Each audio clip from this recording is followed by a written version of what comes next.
அப்படி மாலை பிடிங்க, மாலை பிடி பக்கத்தில் சூர்யா சார் போட்டு அப்படியே பிடிங்க சார். சூர்யா சேர்ந்து மாதிரி இருமா கொஞ்சம் ஃப்ரெண்டாக ப்ளீஸ். சூர்யா இங்கே பாருங்க, இங்கே பாருங்க.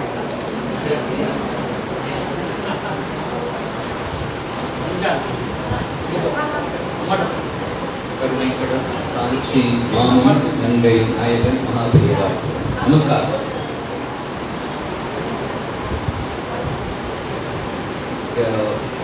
இங்கே வந்திருக்கிறவர் யார் என்பது எல்லாருக்கும் இங்கே இருக்கிறவர்களும் அதை சொல்லிட்டு நான் இந்த திருமூலர் சொல்வார், அடியார் அடியார் அடியார்க்கு அடிமைக்கு அடிமையாய் நல்கிட்டு அடிமையில் கொண்டே அடியார் அருளா அவனடி கூட அடியான் இவன் என்று அடிமை கொண்டானே. முதல் அடியார் கூட இல்லையா, ரெண்டாவது அடியார் கூட இல்லையா. அடியார் அடியார் அடியார்க்கு அடிமைக்கு அடிமையாய் நல்கிட்டு அடிமையில் கொண்டே அடியார் அருளால் அவன் அடி அடிமை. இந்த அடியாருக்கு ஒரு 4 ஒரு 10 20 அடியாக கீழே இருக்கும். அதான் அடியார். இந்த அடியாருடைய பாத கூழ்பட்டால் போரும். இது வந்து சபை அலங்காரத்துக்காகவோ இங்கே எல்லாரும் இருக்கிறதுக்காகவோ வார்த்தை ஜாதகத்துக்காகவோ சொல்லலை. இது வந்து பரிபூர்ணமான ஆத்மார்த்தமாக சொல்கிற விஷயம். இது ஏன்னா இவாளெல்லாம் பார்க்கறதே பெரிய விஷயமா இருக்கு. நம்ம பகவத்பாதருக்கு தெரியும், மகாபெரிவாளை பற்றி தெரியும். சாட்சாத் பரமேஸ்வரன் நடந்து வந்தது பூமி பாரத பூமி. இந்த பரமேஸ்வரனோட கூட இருந்தாங்க சிவகணங்கள் சொல்லுவாங்க. என்ன ஒரு தவம் இருந்திருந்தா, என்ன ஒரு தவம் பயன் இருந்திருந்தால் இந்த பரமேஸ்வரனோட கூட இருந்திருக்கிறார். இவரெல்லாம் அப்படி உலகெல்லாம் சொல்லுவார். இந்த எக்ஸாம், இந்த சின்ன சின்ன இந்த மந்த்லி எக்ஸாம் எல்லாம் இருக்கு. அதுலலாம் இந்த ப்ராக்ரஸ் ரிப்போர்ட் வந்து தான் கொண்டு போய் விதவட்டம் கணக்கில் கம்மியாகிட்டு சயின்ஸில் ஜாஸ்தியாக இருக்குது அப்படிங்கிற வரைக்கும் அந்த வரைக்கும் வந்து சரணாகதி, பரிபூர்ணமான சரணாகதி பரமேஸ்வரனோட அப்படின்னு சொல்றதெல்லாம் வந்து ரொம்ப சாதாரணமாக சொல்லி போகிற விஷயம் இல்லை. இந்த மாதிரி விஷயங்கள்லாம் ஏன் கேட்பாரு, இன்னைக்கு எதுக்காக பண்ணோம் சொன்னால், இவர் மாதிரி இருக்கிறவாளெல்லாம் பற்றி நம்ம நேராக பார்த்து அதை வந்து அனுபவிக்கணும் அப்படிங்கிற ஒரே ஒரு காரணம். இவருடைய குடும்பமே, அவருடைய தலைமுறையே மகாபெரிவாருடைய காம்பவுண்ட் கிடக்கக்கூடிய அத்தியந்த பக்தரா வழி வழியாக இருந்திருக்காங்க. சொல்லிகிட்டே போகலாம். இவர் மிகப்பெரிய உதாரணம் தந்தார். பல உதாரணம், பல விஷயங்கள் வந்து தினம் பேசிக்கிறதுனாலும் ஒரு ஆத்மார்த்தமான ஒரு அன்பு, ஆத்மார்த்தமாக மிகப்பெரிய ஆத்மார்த்தமான ஒரு அன்பு இருக்கு. அதெல்லாம் வார்த்தையில் சொல்ல முடியாது, அதெல்லாம் சொல்லி அனுபவிக்க தான் முடியும். இப்பேற்பட்ட மகானுபாவர் இங்கே வந்து நம்மளோட அவருடைய வாழ்க்கையில் எப்படி மகாபெரிவா இருந்தா அவருடைய பழக்க வழக்கங்கள் அப்படிங்கிறதெல்லாம் பகிர்ந்துக்கிறது அப்படிங்கிற ஒரு சந்தர்ப்பத்தில் நம்ம கலந்துக்கிறோம் அப்படிங்கிற ஒரு அது இந்த விஷயங்கள் எல்லாம் இவன் அருளால் அவன் தாழ்வன் சிந்தை மகிழ் சிவபுராணன் இதை நினைவு ஓய உரை பண்ணுவான் கண்டுதலாம் தன் கருவி கண் சாட்டபடியை எந்ததற்கு எழுதா இல்லா கடல் இறைந்து நீர் இறைந்து மண் இறைந்துகிறார். இந்த மாதிரி ஒரு சிவனடியாரெல்லாம் ஒரு சிவனடியாராக பொருத்தி உள்ள வச்சிருக்கார். அந்த மாதிரி சிவனடியாரோட நம்ம தொடர்பு வச்சிருக்கோம் அப்படிங்கிறது தான் நமக்கு பெருமை. இதை சொல்லிக்க வாய்ப்புக்கு நன்றி சொல்லி நான்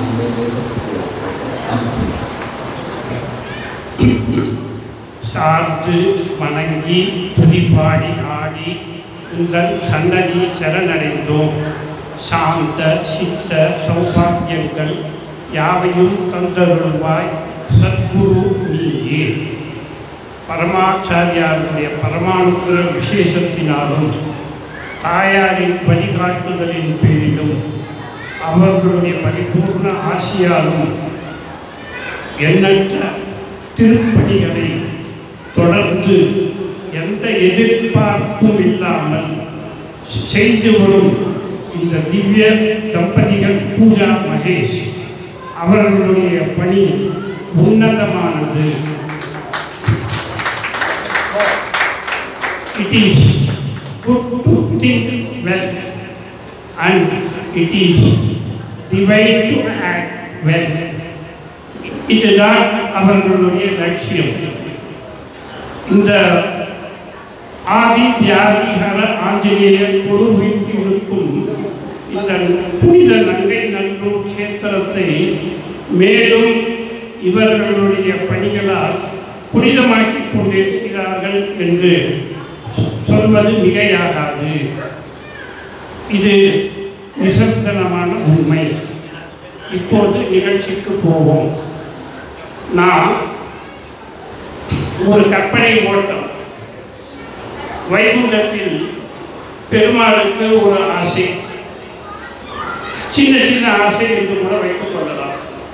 தானே தனக்கு அர்ச்சனை செய்து கொள்ள வேண்டும். இரண்டாவது, எல்லாரும் இந்த திருவடியை ஆச்சரிக்கிறார்களே, என் திருவடிக்கு ஆளாக்குவாய், என்னை திருவடியில் சேர்ப்பாய், உன் திருவடியை தா என்றெல்லாம் கூறுகிறாரே, அதில் என்ன அப்படி சுவாரஸ்யம் இருக்கிறது என்று அறிந்து கொள்ள வேண்டிய ஒரு அவா. இதை ராமனாக தரையிறங்கிய பெருமாள் பட்டாபிஷேகத்திற்கு முதல் நாள் சேராத வினை அனைத்தும் சேர்க்கும் கோயில், தீராத வினை அனைத்தும் தீர்க்கும் கோயில் திருவரங்கம், அங்கு சென்று சீதையுடன் அர்ச்சனை செய்கிறான். அர்ச்சகனும் அவனே, அர்ச்சிக்கப்படுவனும் அவனே. இந்த கண்கொள்ளா காட்சி வைகுண்டத்தில் கிடைக்காது என்பதால் சீதை தன் கண்களை அகல விரித்து பார்க்கிறதை வால்மீகி சகபத்னியா விஷாலாட்சா நாராயண உபாகமத்து என்று அம்பாள் பெயரை அங்கு கொண்டு வந்து அவள் அகல கண் விரித்ததை விவரிக்கிறார். அந்த பாக்கியம் இந்த லோகத்தில் ஒரு பெரும் தத்துவத்தின் சார்பு.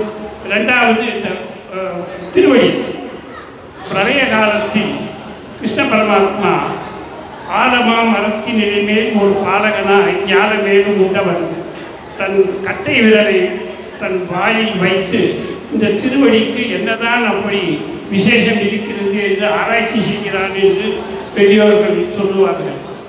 இப்போ ஒரு பெரும் தத்துவத்தின் சார் எடுத்து ஓமெனும் பிரணவத்தின் பொருள் உரைத்து தந்தைக்கும் உபதேசம் செய்த எங்கள் தமிழ் திருநாடு கண்ட சுவாமிமலை. இந்த சுவாமிமலையை நோக்கி தவம் செய்கிறார் மகாலட்சுமி தாயார்.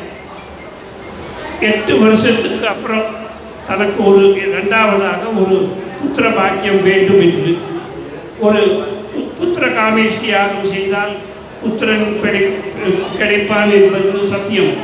ஆனால் ராமனே புத்திரனாக வர வேண்டும் என்றால் அவன் சங்கல்பித்தால்தான் முடியும் என்று சொல்லுவார்கள். அப்படி இந்த தாயார் சஷ்டியில் இருந்தால் அகப்பையில் வரும் என்றபடி சுவாமி மலையை நோக்கி தவம் இருக்கிறார். தனக்கு ஒரு புத்திரன் வேண்டும் என்று பிரார்த்தனை லேட்டாக வருமே ஒழிஞ்சி தடைப்படும். காலம் கொஞ்சம் தாழ்த்தி வரும், ஆனால் அது நடக்காமல் இருக்காது இல்லையா? அதனால் பெரியவாளே இதை கணபதி அண்ணாட்ட பேசக்கூட சொல்கிறார். நான் லேஸில் பிறக்கல, எங்கள் அம்மா 8 வருஷம் சுவாமி மலையை நோக்கி தவம் இருந்து தான் நான் பிறந்தேன்னு. அதனால தான் சுவாமிநாதன்னு பேர் விஷாதெல்லாம் உங்களுக்கு தெரியும். அந்த அதே மாதிரி இப்போது பாலா, அதாவது வேளா சரணம் என்மேல் வெகுளாமல் இனி மேலாயினும் கடைக்கண் பார் பருப்பத வேந்தன் அருள் பாலா குறுமுடியார்க்கும் திருப்புகழ் பண்ணவர்க்கும் ஆலம் உண்டவர்க்கும் உபதேசித்த என் ஆண்டவனே முருகான் ஒரு பாட்டு. இதில் பாலா குறுமுடி முனிவர்களில் சிரேஷ்டர் அகஸ்தியர், ரெண்டாவது திருப்புகழ் பண்ணவர் உங்களுக்கு தெரியும் அருணகிரிநாதர், அவர் நரசிரேஷ்டர் மனித சிரேஷ்டர், மூணாவது தெய்வ சிரேஷ்டர் பரமேஸ்வரன். இப்போ இந்த அருணகிரியார் பலபடியாக பிரார்த்தனை பண்ணுறார். குருவாய் வருவாய் அருள்வாய் குகனே அப்படிங்கிறார். இங்கே மாத்திரம் இல்லை, கதிர்காமத்தில் போய் கூட பாடுறார். இரவாமல் பிறவாமல் எனையால் சற்குருவாகின்னு. எப்படி முண்டாசு கவிஞர் பாரதியார் அந்த சுதந்திரம் வருவதற்கு முன்னே காலமானாலும் கூட ஆடுவோமே பல்லு பாடுவோமே ஆனந்த சுதந்திரம் அடைந்து விட்டோம் என்று என்ன தீர்க்க தரிசியாக அந்த பாட்டை பாடியிருக்கிறார். அவர் அந்த அருணகிரிநாதனும் அதே மாதிரி கனவு கண்டிருக்கிறார். பின்காலத்தில் ஒரு குரு வருவார் என்பது சர்வ நிச்சயமாக நம்பியிருந்திருக்கிறார். அதனால்தான் திருவடியும் தண்டையும் சிலம்பும் சிலம்பூடுரோ பொருவடிவேலும் கடம்பும் தடம்புயம் ஆறிரண்டும் மறுவடிவான வதனங்களாலும் மலர்கண்களும் குருவாய் வந்து என் உள்ளம் குளிர குதி கொண்டவே. இது வருவான்றது தெரிஞ்சிட்டு இப்போ பெரியவா அவதாரம் பண்ணிட்டார். மண்ணு புகழ் மகாலட்சுமி மணிவயிறு வாய்த்தார். அதை நமக்கு ஒரு பல்லாண்டா பாடி அவரை வரவேற்போம். இப்போ நடமாடும் தெய்வம் நீ நன்னூறு கண்டோய் நீ எமக்கு அருள் செய்தோய் நீ நிந்தனுக்கு என்றும் கூறுமையே பல்லாண்டு. பாண்டிச்சேரி மதர் ஒரு வாக்கியம் சொல்லுவார், when prayers go up blessings come down. வந்துதா இல்லையா? பெரியவா வந்துட்டார். இப்போ அந்த பெரியவா வந்த பிறகு பல க்ஷேத்திரங்களுக்கு நடந்து தன் பாத தூளிப்படுகிறார். இவ்வுலகத்தையே பாக்கியம் செய்திருக்கிறார். இப்போ அவ 3 விதமான மௌனங்களை அனுஷ்டித்தார்னு நாம் படிக்கிறோம். வாக் மௌனம், காஷ்ட மௌனம், மனோ மௌனம். இந்த 3 நம்மளால் சாத்தியம் கிடையாது. ஒன்று நம்ம சர்வ நிச்சயமாக பண்ண முடியும், நம்ம செல்களை மௌனமாக வைத்து கொள்ளலாமே. இப்போது தடை ஏதும் ஏற்படாதல்லவா? இப்போ நம்ம குடும்ப சமாச்சாரத்தில் 1-2 உங்கள்கிட்ட சொல்லலான்னு அபிப்பிராயப்படுறேன். அதாவது என்னுடைய தந்தை வழி பெரியவங்க ஒரு சுக்கல்னு ஒருத்தர் இருந்தார். அவர் பேர் பொன்னுசாமி கிருஷ்ண சுக்கல்னு பேர். அவர் நகை நட்டு இதெல்லாம் செஞ்சு மடத்துக்கு நிறைய கைங்கரியம் செஞ்சுருக்கா. அவள் புள்ள சுக்லான்னு மேனேஜராகவும் இருந்திருக்கா. அவருக்கு 3 சகோதரிகள், ராஜை, காமாட்சி அண்ட் கங்காபாயின்னு 3 பேர். இந்த ராஜிங்கிறவனுடைய பேர மாப்பிள்ளை தான் ராமலிங்க பட்டுன்னு ஐஐடியில் ப்ரொஃபஸராக இருந்து கட்சி மூத்தோர் ட்ரஸ்ட் அதில் நிர்வாக பொறுப்பில் இருந்தார். அது மாத்திரமில்லை, இன்றைக்கி நம்ம ஓரிக்கையில் போய் மணிமண்டபத்தில் சொர்ண பாதுகையை தரிசனம் பண்ணுறோமே, அது சமர்ப்பித்தது அந்த பெரியவர் தான். அந்த ராஜியோட பேர மாப்பிள்ளை. அவருக்கு அந்த அம்மாவுக்கு ஒரு பேரன் ராஜுன்னு பேர். இப்போவும் மகா தப்போவனம்னு கோவிந்தபுரத்தில் இருக்க அங்கே கைங்கரியம் பண்ணிட்டு இருக்கான். அவன் அவ்வளவா கல்வி அறிவில் அவனுக்கு அவ்வளோ சாத்தியம் இல்லை. அவன் இந்த ஜோஷின் பின்னாடி சொல்ல போகிறேனே அவரோட ஈடுபாடு கொண்டதால் கைங்கரியத்துக்கு அவனை அழைச்சிட்டு போவான், அவனும் தனியாகவும் போவான். ஒரு வித்தியை கற்றுக்கணுன்னா 3 வழி தான் கல்விக்கு. குரு சிஸ்ரூஷயா வித்யா புஷ்கலேன தனேனவா அதவா யா வித்யா வித்யா. அதாவது குருவுக்கு பணிவிடை செஞ்சால் தானா அறிவு ஞானம் வந்துடும். இப்போ வேதக்குடி என்ன படித்தார்? அவரை பிரம்மஸ்ரீன்னு பெரியவா கூப்பிடலையா? அவரை பட்டம் கொடுத்து பிரம்மஸ்ரீன்னார். இப்போ மூக்கரை காமாட்சி பண்டிதராக்கலையா? அந்த மாதிரி நம்ம பெரியவா இந்த ராஜு அவனுடைய கடைக்கன் அவன் மேலே விழுந்தது. அவனுக்கு உத்தியோகம் வேணும்னு இவர் மாமா ஜோஷி ட்ரை பண்ணியிருந்தப்போ அவன் இதில் மகாகான்னு நினைக்கிறேன், அங்கே போகும்போது ஒரு கையில் பேக் தூக்குற மாதிரி காமிச்சார். அந்த எந்த வேலைன்னு உங்களுக்கு புரியும். கையில் பை, கழுத்தில் டை, வாயில் நான் சொல்லலை, நீங்களே புரிஞ்சுப்பீங்க. அந்த உத்தியோகம் மெடிக்கல் ரெப்ரசன்டேட்டிவாக அவன் யூனிஷம் கம்பெனின்னு அதில் சேர்ந்தான். அவனுக்கு கொஞ்சம் இந்த வீசிங் ப்ராப்ளம் எல்லாம் இருந்தது பால்யத்தில்.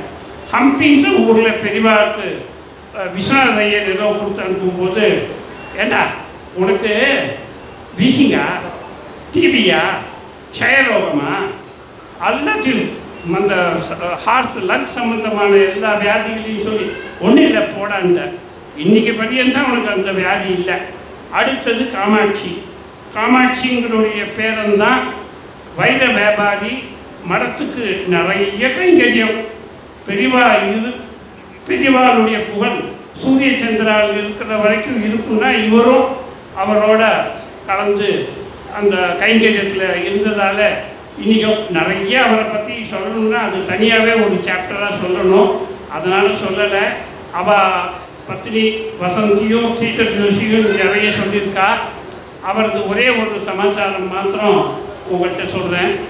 அவள் அடிக்கடி குருவாயூர் போவார், அங்கேயும் கைங்கரியம் பண்ணுவார்.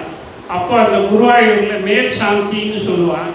அங்கே ஒரு சுத்த கலவை சந்தனம் உருண்டை குருவாயூரப்பன் மேலே சாப்பிட்றது ஒரு பால் மாதிரி பண்ணி அவர்கிட்ட கொடுத்துருக்கா.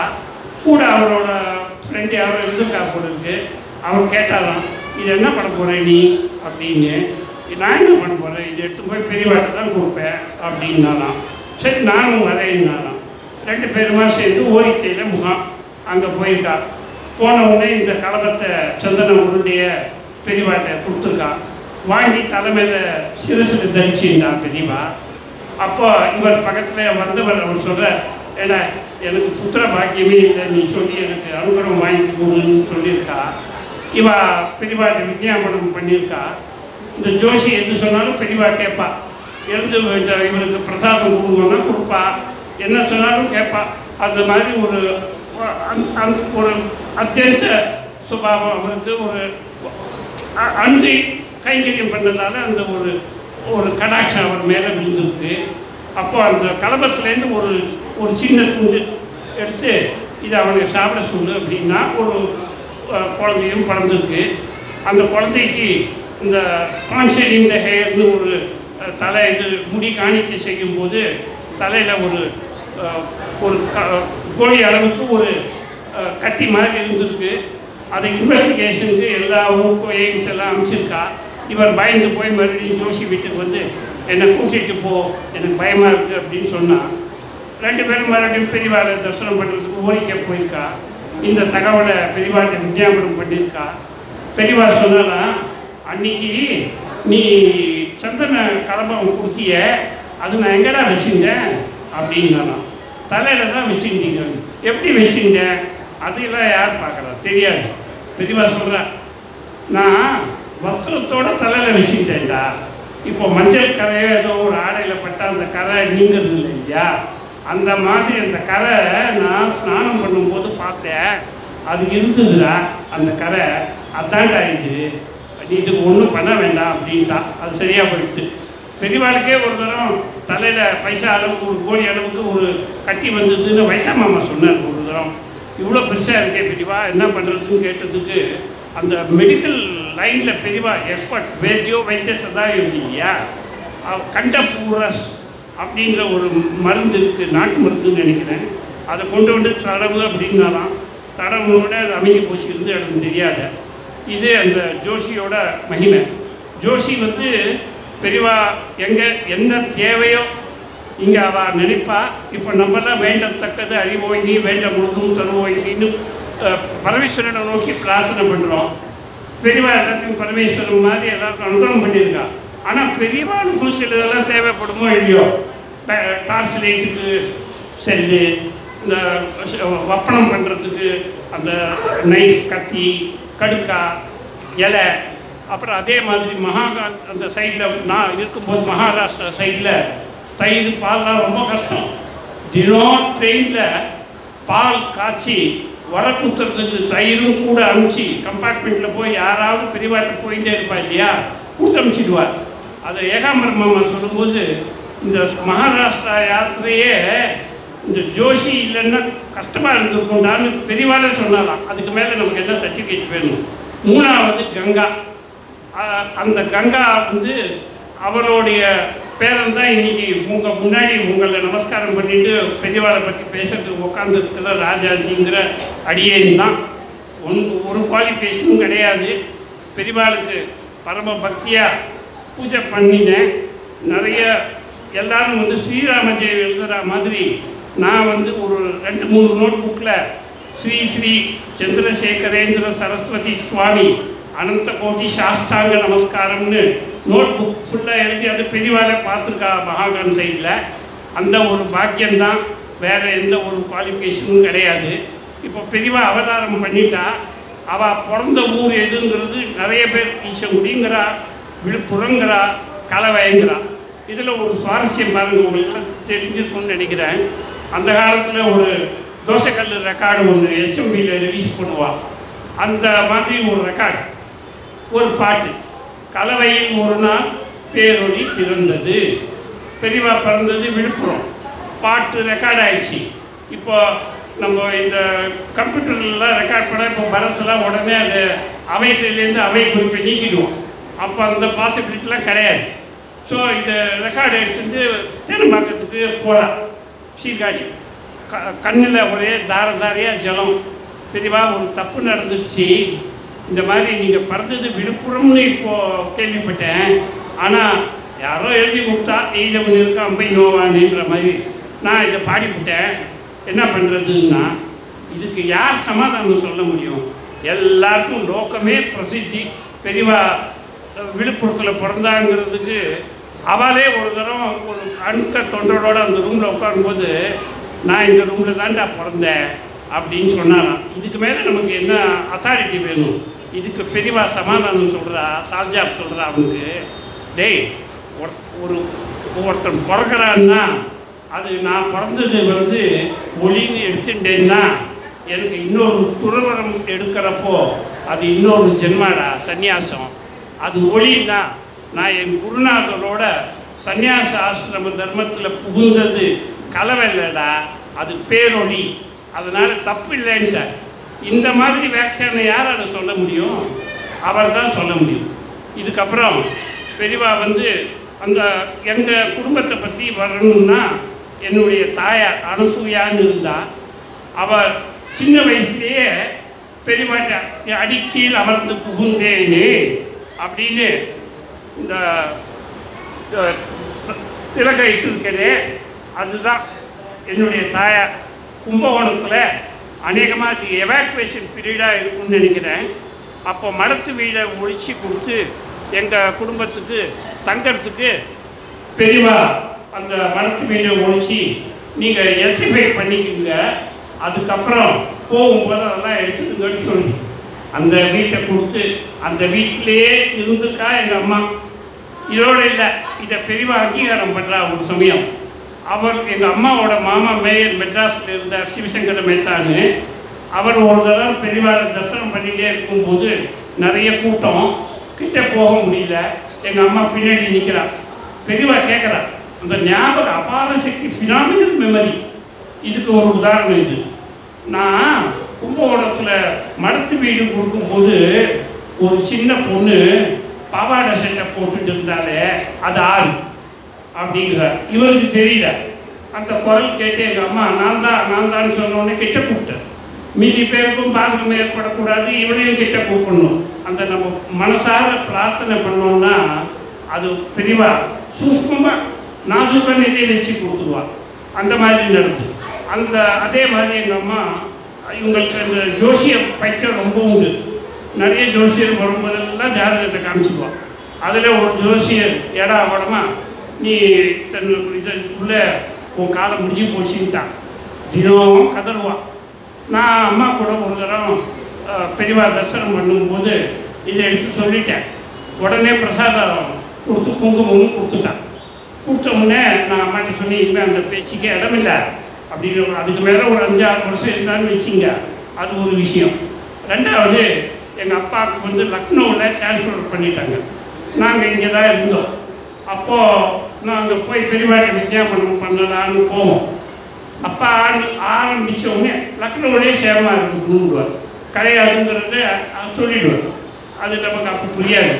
அப்போது ஒரு தடவை அம்மா வந்து ட்ரெயினில் லோயர் பர்த்தில் படிச்சுருக்கா. ஜன்னல் ஓரமாக காற்று வரும்ன்றதுக்கோசரம் படுத்துருக்கான். படுத்துட்டு இருக்கும்போது ட்ரெயின் மூவ் ஆகுது இந்த யூபியில். அப்போது யாரோ ஒருத்தர் செயினை பிடிச்சி இழுத்துருக்கான். சைமல்டேனியஸாக கட் பண்ணிட்டான். செயின் போயிடுது. மாங்கல்யத்தை கெட்டியமாக பிடிச்சிக்கிட்டான். இங்கே வந்த பிறகு பெரியவாட்ட நாங்கள் எது நடந்தாலும் அங்கே போய் சொல்லிவிடுவோம். நடக்கிறதுக்கு முன்னாடி கேட்போம், நடந்த பிறகு அது விளாவதியாக போய் அவர்கிட்ட பேசிடுவோம்.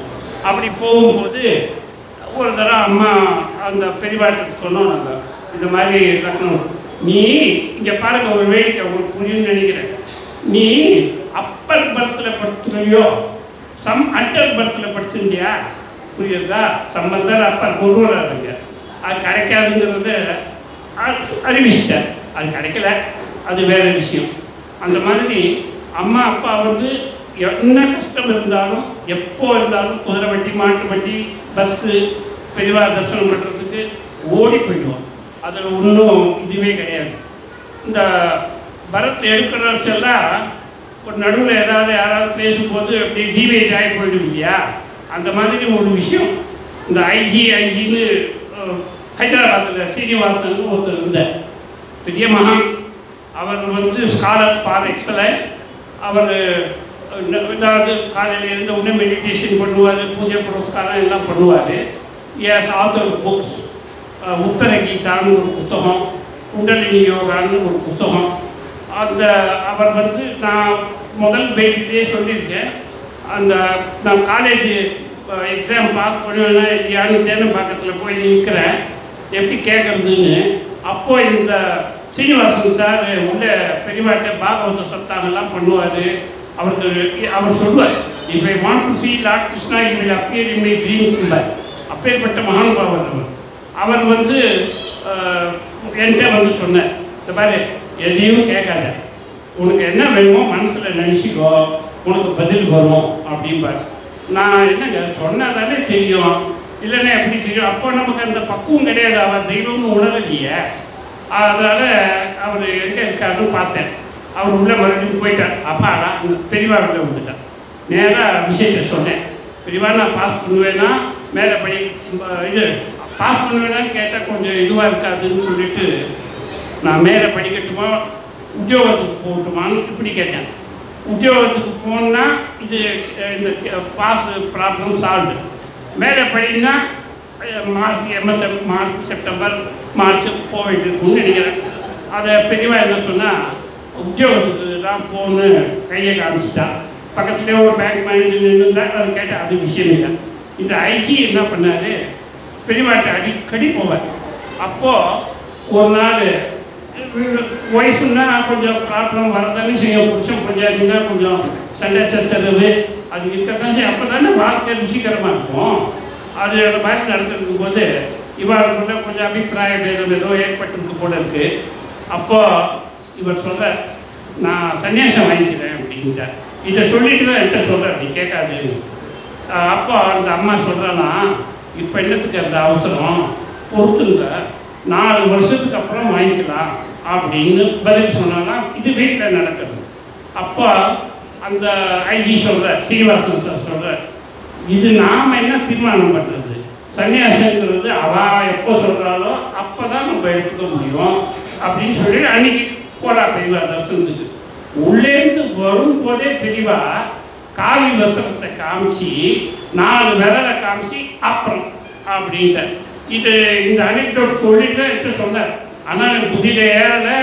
ஒரு என்ன சொல்கிறது, ஒரு இதுதான் அவள் தான் ஏதாவது எப்படியாவது கேட்கணும், தீர்மானமாக தெரிஞ்சுக்கணும், இல்லைன்னா அவஸ்தை ஆகிடுமேட்டு அந்த மாதிரி. அவர் ஒரு தரம் பெரியவாக கேட்குறா. அவர் எப்படி தெரியும்னாக்கா, அவர் வந்து எங்கள் தாத்தா குலபதி பாலகிருஷ்ண ஜோஷியோட student in Hindu theological high school. அதை உத்தர கீதாவில் இந்த ஃபோர்வர்டில் 100 ஆசிரியர் இதை பற்றி எழுதும்போது அது எழுதியிருக்கான்.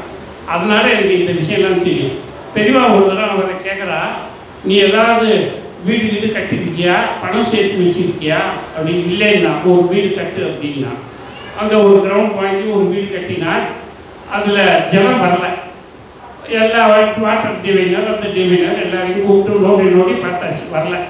ஏண்டா வீடு கட்டுறியா அப்படி, இல்லை ஜனமே வரலையே தெரியும், நான் வந்து எடுத்து தரேன் அப்படின்னு அந்த மகானுபாவர் அவங்க வீட்டுக்கு போய் அந்த தண்டத்தால் ஒரு இடத்த சர்க்கிள் பண்ணி மார்க் பண்ணி இந்த இடத்துல எழுதுங்க. அதை எடுத்த உடனே ஜனம் வந்துடுது. இதை பின்னாடி எங்கள் தாத்தா அந்த வீட்டில் போய் சாப்பிடும் போது, நீங்கள் நல்லா தைரியமாக சாப்பிடுங்க சார், பெரியவா எடுத்து கொடுத்த கங்கை இந்த வீட்டில் அப்படின்னு சொன்னார். அந்த மாதிரிலாம் அவர் வந்து சொல்வார், if I want to see Lord Krishna, he will appear in my dream. அந்த மாதிரி வந்திருக்க. ஒரு சமயம் கிருஷ்ணர் இடுப்பில் கத்தியை வச்சுட்டு வந்ததா ஒரு சொப்பனம் கட்டிருக்கார். ஏன்னா சொப்பனம் வந்து பெரியவா சொப்பனத்தில் வரணும்னா அவ சங்கல்பம் பண்ணணும் இல்லையா? அந்த மாதிரி இந்த சொப்பனம் வந்ததே பெரியவாட்ட சொல்லியிருக்கான். அது உண்டு. அந்த மாதிரி கத்தி யசோத மாடு மேய்க்கும் போது நீ ப்ரொடெக்ஷனுக்கு வச்சுக்கோன்னு சொல்லி ஒரு கத்தி கொடுத்ததா சொல்றா. இப்போ நம்ம பண்றாப்பூரில் பாண்டுரங்க விட்டலன் இருக்காரு இல்லையா, அவருக்கு இடுப்பில் இன்னைக்கும் கத்தி இருக்கு. இது தெரிஞ்சிட்ட ஸ்ரீனிவாசன் சார் அவ பையனுக்கு டெல்லியில் அந்த பொண்ணுக்கு பிரசவம் ஆகும்போது மாட்டு பொண்ணுக்கு ஒரு லெட்டர் போட்டு இந்த மாதிரி பையன் பிறந்தாருன்னா ஹரி விட்டல்னு பேர் வை, அந்த மாதிரி இப்போ சொப்ரமாசினி இப்போ ஹரி விட்டல்னு பெரிய டாக்டராக இருக்கான் போல இருக்கு ஹைதராபாத் சைடில். அந்த மாதிரி அந்த குடும்பம் இப்போ அவள் பிறந்தாச்சு, இதுவும் நம்ம பாடியாச்சு, பல்லாண்டும் பாடியாச்சு. இப்போ அவருடைய திருமேனி வந்து பொன் கண்டே திருக்கண்டேன் பொன் கண்டேன்னு முதல் 3 ஆழ்வார் பாடியிருக்கான். பொன்னார் மேனியேன்னு தேவாரத்தில் வருது. பொன் திகழும் மேனின்னு பொய்யே ஆழ்வார் ஒரு இடத்துல சொல்கிறார். இதெல்லாம் அவர் சொல்கிறால அந்த மாதிரி நிஜமாகவே அந்த கடல்லாம் இருக்குமோ, சொன்ன காந்தி இருக்குமோன்னா நம் அபிராமி பட்டர் கூட திருமேனி பிரகாசங்கிறார். இதை ஒரு புலவர் கவிஞர் சொல்கிறார், அந்த இருளில் சந்தன மீன்கள் பெரியவாட ஒரே வார்த்தையில் அவருடைய திருமேனியை டிஃபைன் பண்ணிட்டு போயிட்டார். இதுக்கு மேலே என்ன சொல்ல முடியும்? அப்பேற்பட்ட திருமேனி அது. அது கண்ணால் நம்மளால் பார்க்கவே முடியாது. எஸ்பெஷலி அந்த கண்ணுங்கிறது அக்ஷின்னு சொல்லுவாங்க. அக்ஷிங்கிறது பிரம்மசூத்திரத்தில் ஆதிசங்கரன் வியாக்கியானம் பண்ணியிருக்கார். இதை வந்து ஒரு கொஞ்ச நாள் முன்னாடி இப்போ சமீபத்தில் நவம்பர் மாதத்தில் ஒரு மேதகு மகான் ஒரு பத்ரிநாத் டாக்டர் சங்கர் வேதத்தில் நிறுவனர் பெரியவா திருவடி அடைஞ்சப்போ ஏகாம்பரம்னு ஒரு பெரிய அத்தியந்த பக்தர் கிட்டத்தட்ட 25 வருஷம் பெரியவா கூடவே நடந்தே எல்லா ஊருக்கும் போயிருக்கார். அவர் யாருன்னா அப்பா குட்டி சாஸ்திரிகளுடைய திருமகன், distinguish son of a distinguish father. அவர் சொன்னார், அந்த பத்ரிநாத் வந்து அந்த சங்கர் நேத்திர நிறுவினாரே அவர் தான் கண் ஆப்ரேஷன் பண்ணது லோக பிரசித்தம். அப்போது பெரியவா வந்து கொஞ்ச நாள்லேயே கலவைக்கு போயிட்டான். கலவையில் போயிட்டு சும்மா இருக்கலாம் இல்லையா, ராத்திரி 10 மணி 11 மணி வரைக்கும் பரீட்சைக்கு படிக்கிற மாதிரி படிச்சுட்டாராம். இவனுக்கெல்லாம் ஒரே இது கஷ்டம், என்னடா இது மாதிரி இருக்கிறது ஒரு கண்ணு, அதையும் கட்டுக்கிறீங்களே பெரியவான்னு போய் சொல்லி பார்த்துருக்கான். கடைசியாக இவர் ஏகாம்பரம் சார் போய் சொல்லியிருக்கான். அப்படி ஏக பார்த்தாராம். ஒரு அப்போ விடலை அந்த புத்தகம், நானே நிறைய பார்த்துருக்கேன். பல்லாக்குள்ள ஒரு சமஸ்த ராஜ்யமே நடக்கும். புவன சக்கரவர்த்தியோ இல்லையாவது அங்கே ஒரு பெரிய டிரான்ஸ்லேட் வச்சுட்டு ஒரு புத்தகத்தை வச்சு படிச்சுட்டு இருப்பான். டேஞ்சோ த சீட் ஆஃப் மியூசிக் இந்த புத்தகம் நான் பார்த்தேன். இன்னொரு சமயம் ஒரு புத்தகம் படிக்கிறான். படிச்சுட்டே இருக்கும்போது கத்திரிக்கோள் இருக்கா அப்படின்னு கேட்டான். அந்த புத்தகத்தில் ஒரு பர்டிகுலர் பக்கங்கள் கொஞ்சம் அப்படி தூக்கிட்டு இதில் ஒன்றுமே இல்லை, இதெல்லாம் கட் பண்ணிடலாமா, கட் பண்ணிடுறேன் அப்படிங்கிற அந்த மாதிரி கூட விளையாடுவான்.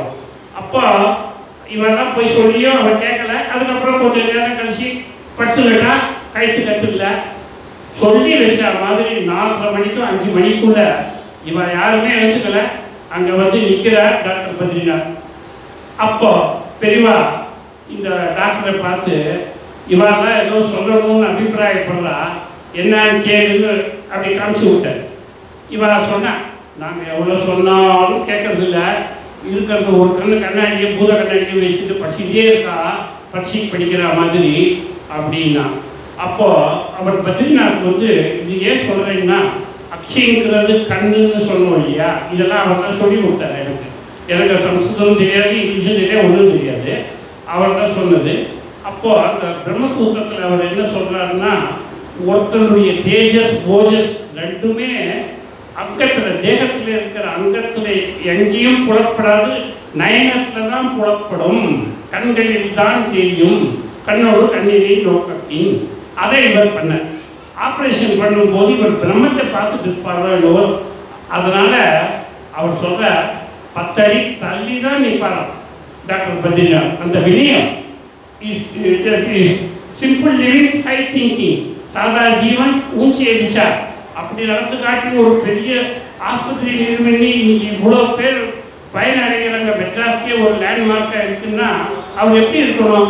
ஒரு சாதா டாக்டர் நீங்கள் எப்படி இருக்கான், அவர் எப்படி இருந்தார்? பத்மஸ்ரீ பத்மபூஷன் ஒன்றும் கிடையாது. அப்படியே சாதாரணமாக எல்லாரும் இது பண்ணுற மாதிரி அவர் ஒரு பட்டாட்டோப்பம் இல்லாத போய் தெளிவாக்க முடிய சேர்ந்தார். அப்போ அவர் பத்ரிநாத் சொல்கிறாராம், நான் இவருடைய டெய்லி ஆக்டிவிட்டிஸ், அந்த அனுஷ்டானங்கள் என்னென்ன பண்ணுறார் ஒரு நாள் ஃபுல்லாக, அதை ஃபுல்லாக நான் கேட்டு தெரிஞ்சுட்டு அப்சர்வ் பண்ணி தான் அது தகுந்த மாதிரி ஆப்ரேஷன் பண்ணியிருக்கேன். அதனால் அவர் நிறைய படிக்கட்டும், படித்தாதான் கண்ணு நல்லா இருக்குங்க. இவர் தான் பல்பாயிட்டா போல இருக்கா அன்றைக்கி. அவரை சமாளிக்கவே முடியாது. இது ஒரு பக்கம் இருக்கட்டும். இப்போ என்னுடைய தாய் வழி தந்தை குலபதி பாலகிருஷ்ண ஜோஷி, அவர் எனக்கு தெரிஞ்சு தெய்வத்தின் குரல் 5வது வால்யூமிலே ஒரு பக்கத்தில் குலபதின்னு எழுதியிருக்கா பிரிவா. 1000 மாணாக்கர்களை உருவாக்கியவன் குலபதின்னு கண்ப மரிஷி கொடுத்ததா சொல்கிறான். நமக்கு அது அவங்க சாஸ்திர தியானம் கிடையாது. அவர் பெரிவாட்ட இங்கிலீஷில் அவரை மாதிரி இனி யாராலையும் பேச முடியாது. Next to right honourable Shastri அப்படின்னு சொல்லுவார். இப்போ வில்நாதன் சமீபத்தில் பெரிவார் திருவடியை சேர்ந்த அவர் அடிக்கடி ஒரு நெகட்டிவ் சென்டென்ஸ் சொல்லுவார், வைரலாக இருக்குது, அதை நான் திருப்பி சொல்லலை. இந்த சங்கர பக்த ஜனசபான்னு ஒன்று, அசோசியேஷன் ஃபார் ஹிந்து தர்மா, இதெல்லாம் தெரிஞ்சுக்கணுங்கிறதுக்கு தான். ஏன்னா நமக்கும் ஞாபக சக்தி குறைஞ்சிட்டே இருக்குது, இதெல்லாம் லோகத்துக்கு தெரியணும். அவங்க 2 பேரும் என்ன பண்ணுவாங்கன்னா, ஒரு பெரியவா ஜெயந்தி கொண்டாடுவாங்க. காஞ்சியில் 88, காஞ்சியில் 89 அப்படின்னு அந்த பர்த்டே. அதுக்கு இன்ஸ்ட்ரக்ஷன் என்னன்னா, என்னத்தை ஒன்றும் பண்ணக்கூடாது. இந்த ருக்வேதத்துக்கு இதுலேருந்து எல்லாத்துக்கும் யார் யாருக்கு என்னென்ன ஆனர் பண்ணணுமோ அந்த வேதத்துக்கு ஆனர் பண்ணணும்.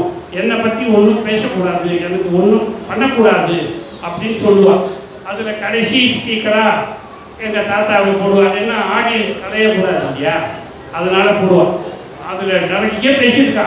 அவரை மாதிரி இங்கிலீஷ் பேசவே முடியாது. அவருக்கு ஒரு இந்த மாதிரி சங்கர பக்த சபாவில் பேசும்போது ஒரு சென்டென்ஸ் சொல்கிறார், he is a saint, he is a sadhu, he is a sanyasi, he is a seer, he is a sadguru, he is a sarvajan, he is a siddha purusha, he is a Shriman, he is a Shankara, he is a Swaminathan. Yes, is all these things and something more அப்படின்னு ஒரே கரகோஷம்.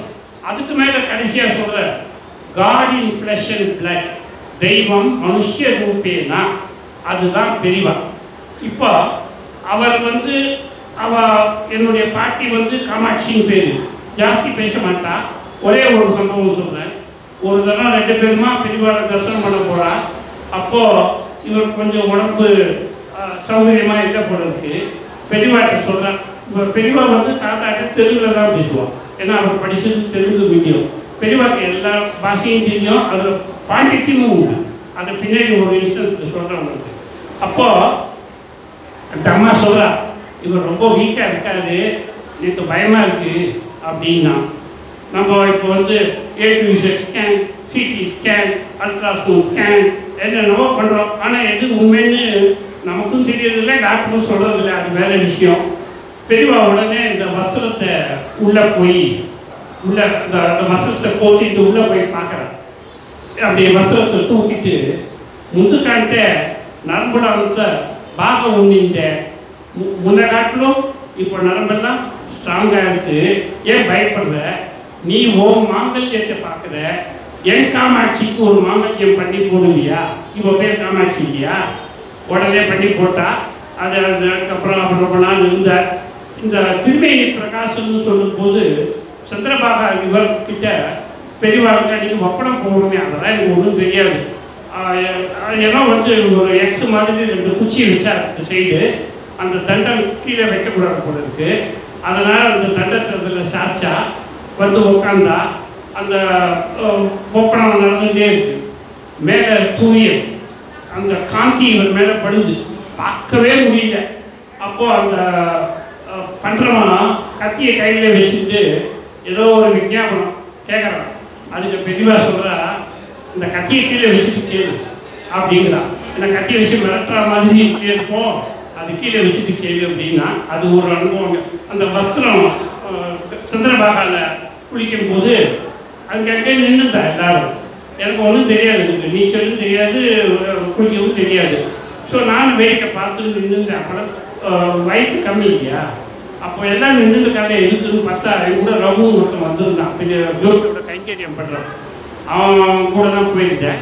அப்போது அந்த வஸ்திரம் பழைய வஸ்திரத்தை நதியில் விட்டு எழுச்சிடுவா போல அதை பிடிக்கிறதுக்குன்னு அங்கங்கே ஒரு இதை போட்டுட்டு நின்றுட்டு இருந்தா. ஒரு உதய காலால் விட்டா ஒருத்தர் கையிலே ஆம்பல்ல போயிடுச்சு, எங்கே போச்சுட்டே தெரியாது. அது இருக்கட்டும். இப்போ வந்து அவளுடைய மூத்த பொண்ணு பற்றி நான் சொன்னேன்.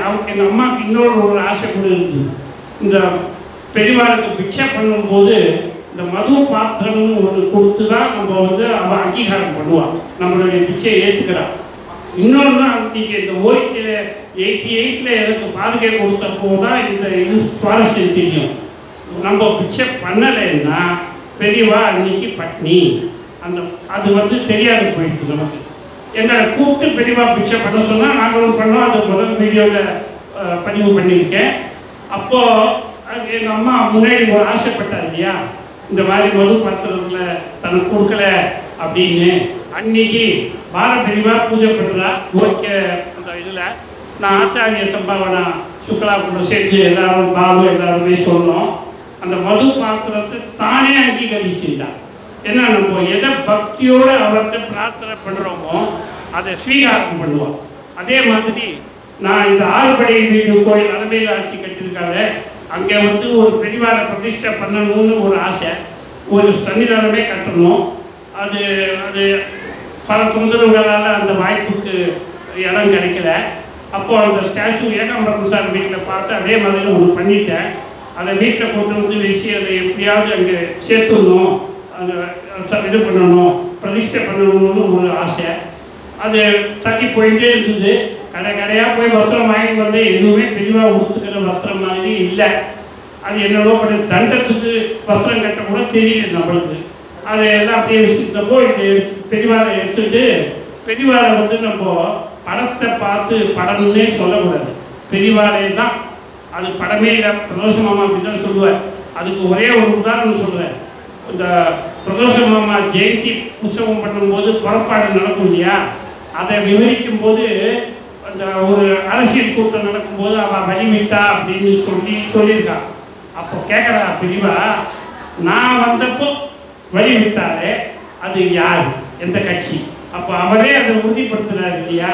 அந்த இப்போ ஒரு இன்னொரு கிறிஸ்டின் நினைக்கிற ஒருத்தர் அவர் சொன்னார், பெரியவா படத்துக்கு முன்னாடி நின்று படப்படன்னு கன்னத்தில் போட்டுக்கிறத விட 2 விஷயத்தை காதில் போட்டுக்கணும் அப்படின்னார். எப்பேற்பட்ட வாக்கியம் இது! அந்த அந்த பெரியவா வந்து அந்த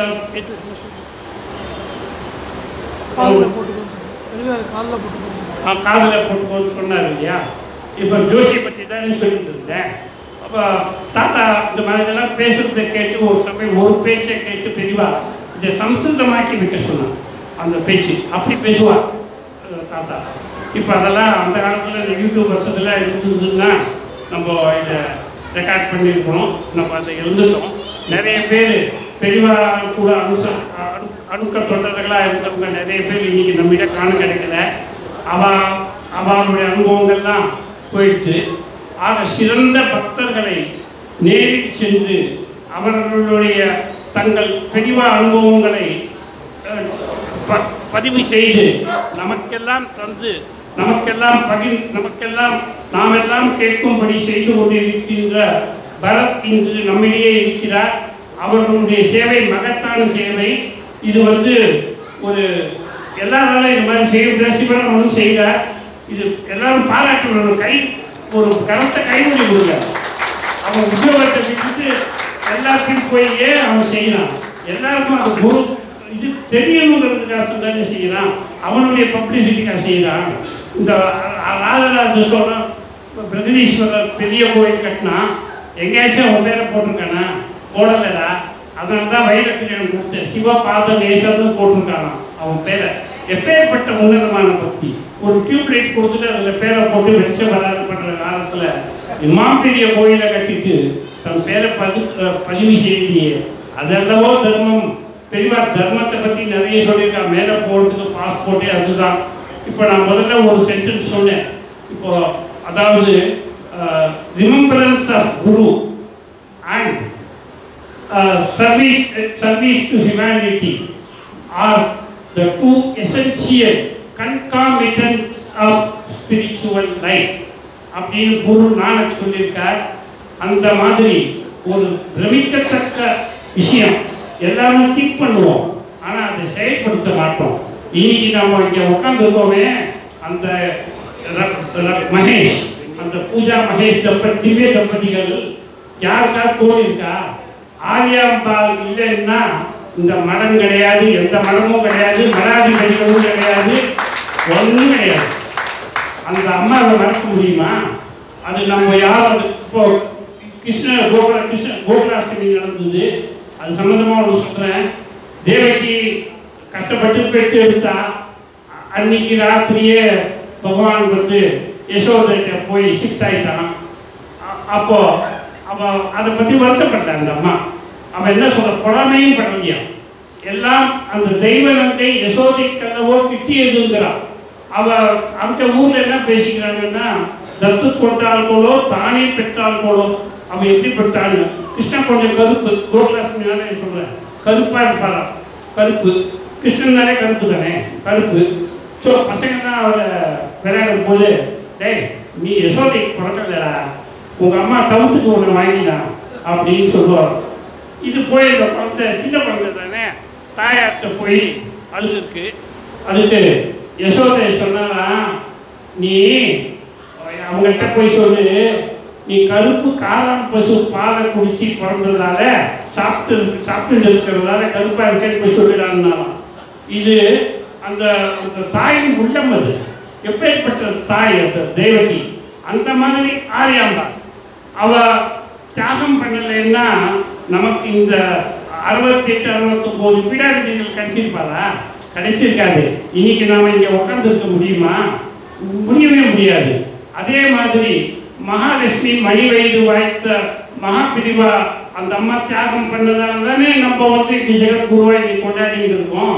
பிரிவாலே சொல்கிறா, யாராவது ஒருத்தர் தியாகம் பண்ணாதானே எங்கள் அம்மா என்ன பண்ணலையா அப்படின்னு கேட்குறாரு. இப்போ அந்த ஒரு படம் ஒன்று, அதாவது எங்கள் தாத்தாவுக்கு எங்கள் அம்மா மூத்த பொண்ணுன்னு சொல்லிட்டு அனசூயான்னு பேர். ரெண்டாவது சுந்தரின்னு இப்போ இருக்கா அந்த அந்த ரெண்டாவது சித்தி. 3 பேர் இருக்கா. அவள் 1958ங்கிற ஞாபகம். பெரியவா எங்கள் மாமா வீட்டில் ஏகாம்பரேஸ்வரர் அக்ரஹாரத்தில் 21 நாள் முகாமிட்டு இருந்தா. அப்போ அந்த ஸ்ரீராம ஜெயம்னு ஒன்று எழுதி காசு கொடுப்பா இல்லையா, அந்த மாதிரி ஒரு எண்ணிக்கை எழுதியிருக்கா. அதை எடுத்து போய் தாத்தா கூட, அவங்க அப்பா என் தாத்தா எடுத்து போய் கொடுத்த உடனே அன்றைக்கி செவ்வாய்க்கிழமை போல இருக்குது. ஒருவேளை மனத்தில் அந்த காசு இங்கே இல்லாத கண்டிவரத்தில் இருந்ததோ இல்லை அவள் அப்படியே பண்ணியோ, அது யாருக்கு தெரியும்? அவருக்கு தான் தெரியும். உனக்கு காசு வேணுமா, நான் உன் மனசில் நிற்கணுமா அப்படின்னு கேட்டிருக்கான். உன் இதயத்தில் இருக்கணுமா? இவ அப்பா சொன்னாலும் இவளே சொன்னாலும் இதயத்தில் இருந்தால் போகிறோம், காசு வேண்டான்ட்டான். அவள் அனுஷம் இன்றைக்கும் அவள் சொப்பனத்தில். அதுக்கப்புறம் ஒரு நாள் அவளுக்கு 64ல் கல்யாணம் ஆச்சு. அப்போது புத்திர பாக்கியம் கிடைக்கல. நாங்கள் ஹைதராபாத் கூட்டிகிட்டு போயிருந்தோம். எனக்கு ஞாபகம் கவுத்தார் வெளியே போனோட இங்கே வந்திருக்காரு போல இருக்கு. அவரோட வீட்டில் தான் பெரியவா இருந்தா. அப்போது கொண்டு கூப்பிட்டு போய் எங்கள் அம்மாவும் எங்கள் அப்பாவும் தான் அதெல்லாம் சொல்லுவான். அதை சொன்னான் இந்த மாதிரின்னு ஒரு ஆப்பிள் எடுத்து கொடுத்து தப்பட்டிக்கிட்ட சாப்பிட சொல்லுன்னா, அதுக்கப்புறம் அவனுக்கு சொப்னத்தில் வந்து உனக்கு தீர்காயுசா பொண்ணோ இல்லை கொஞ்சம் அது நம்ம சொல்ல வேண்டாம் பையன் வேணுமான்னா, இவன் உஷாரா பொண்ணு தான் வேணும்னா அதே மாதிரி அவனுக்கு ஒரு பொண்ணு பிறந்திருக்கா. இப்பவும் சௌக்கியமாக இருக்கா அவள். ரெண்டாவது சம்பூரணின்னு ஒரு பொண்ணு, உருவத்தில் கொஞ்சம் குட்டையாக இருப்பாள். இந்த சிங்கேரி ஆச்சாரியால் கூட நீ குள்ளமாக இருக்கே அதை ஒருத்தர் சொன்னப்போ ஆகாரோத்திரபவத்து அப்படின்னு சொன்னப்போ ஆகாரம் எங்கேயாவது குட்டையாக இருக்குமா? எந்த சாஸ்திரத்துலையும் எங்கேயுமே கிடையாது. அது நீளம் தானே அப்படின்னு சொல்லி சமாளிச்சாருன்னு சொல்லுவாள். இவளுக்கு தலைப்பிரசவம் இதில் சவுகார்பேட்டில் ஆஸ்பத்திரியில் பிரசவத்துக்கு அனுமதிச்சிருக்கா. டாக்டர் பார்த்த கைனகாலஜிஸ்ட்டு 2 உயிரையும் காப்பாற்ற முடியாது, ஏதாவது ஒன்று தான் கிடைக்கும் அப்படின்னு சொல்லிட்டா. உடனே எங்கள் அம்மாவை அனுப்பிச்சு போயிடுவோம் இல்லையா வைத்தீஸ்வரா யோகிங்க வைத்தீஸ்வரன்ட்ட அங்கே போயாச்சு. குங்குமத்தை கொடுத்து பிரசாதமாக இதை அவள் தலைமாட்டில் வச்சுதுன்னா 2 உயிரும் இன்றைக்கும் உயிரோடு நடமாட்டின்னு இருக்கு. இது ஒரு ஆச்சரியத்தோடு ஆச்சரியம். மூணாவது சாமரான்ற ஒரு பொண்ணு, அவள் வந்து ஒரு 1964 பெரியவா வந்து ஓரிக்கையில் முகாம். தாத்தா வந்து அவரோட பொண்ணு பையன் 2 பேருக்கும் கல்யாணம் நிச்சயம் பண்ணி தேதி குடிச்சிட்டார். குடித்த பிறகு 2 ஸ்திரீகள் இன்வால்வ் ஆனதால் இந்த இயற்கை உபாதைகள்லாம் ஏற்படும் இல்லையா, அதனால் ரொம்ப பயந்துட்டு ஓரிக்கைக்கு போயிருக்கா. போய் பெரியவா இந்த கிணத்து கிட்ட உட்காந்துருக்கா. அந்த ஃபோட்டோ தான் அது ஒரு ரேர் ஃபோட்டோ. அது எப்படியோ வைரலாக வெளியில் போயிடுச்சு. அங்கே தாத்தாவை கீழே அது எழுதியிருக்கா. அது வேறு யாருமே இல்லை, கோல்பட்டி பாலகிருஷ்ண ஜோஷி அவருடைய கடைசி பொண்ணு ஷியாமலா. அது எப்படி நடக்கும்? அந்த இந்த பக்கம் அவள் நிற்கிறா, பெரியவா அந்த பக்கம் உட்காந்துருக்கா. இவள் அம்மா வந்து அன்றைக்கி வீட்டுக்கு வரத்துக்கு இல்லாததுனால இவளே அவசரமாக தலையை பின்னிட்டு போயிருக்கா. இதை பெரியவா எதை தான் நோட் பண்ண மாட்டார். அதுலேயும் ஏதாவது ஒரு விசேஷமாக ஒரு இதை எடுத்து சொல்லுவாரோ இல்லையா, அந்த மாதிரி இது நீயே பின்னிட்டு வந்தியா அம்மா பின்னாலா அது தெரிஞ்சிடுச்சு அவருக்கு. நானே தான் பின்னிட்டேன் அப்படின்னா. இதில் 3 பிரி இருக்குது. அசோகவனத்தில் திருச்செடிக்கு 3 பின்னலே இருந்ததுங்கிறான். இப்போ அதெல்லாம் காண கிடைக்கல. அப்போது நானே பின்னிட்டேன். இதில் ஒரு பிரி வந்து நமக்கு தெரியாது, 2 தான் தெரியும். எப்படி கங்கை யமுனை சரஸ்வதி சங்கமம் ஆகும்போது ஒரு நதி நமக்கு புலப்படலையோ அந்த மாதிரி தான் இது தெரியாது நமக்கு. இந்த சாமுத்திரிகா லட்சணமும் உத்தம ஸ்திரீகளுடைய நீளமாக கருங்குழல் இருந்ததுன்னா அது பூமியில் படக்கூடாது. அதனால தான் சீட்டை ரெட்டை பின்னல் போட்டுட்டு அசோகவனத்தில் உட்காந்துருந்தான்னு கூட சொல்லலாம். அதை சொல்லிட்டு பெரியவா சொல்கிறார். இப்போ நம்ம நாட்டிலேயே ஒரு பக்கத்தில் சில நம்பர்களை ஒதுக்கிடுவோம்.